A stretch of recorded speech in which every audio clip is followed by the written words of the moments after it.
Uy ta'miri tugagandan keyin odamlar eng ko'p afsuslanadigan narsa nima ekanligini bilasizmi? Qimmat narxdan ham emas, ustadan ham emas, mahsulot sifatidan ham emas hatto. Har kuni ko'z oldida bir xil manzarani ko'rish.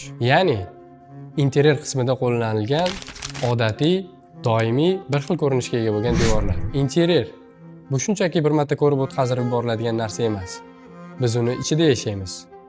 Har kuni u bilan to'qnash kelamiz.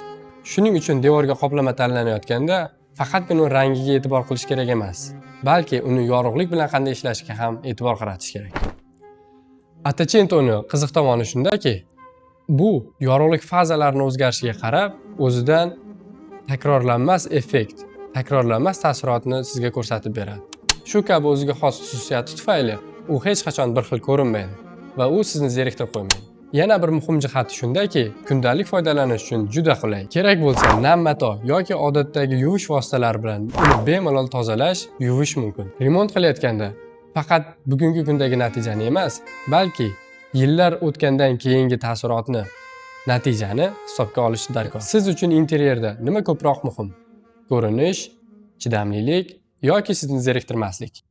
Javobingizni izohlarda yozib qoldiring.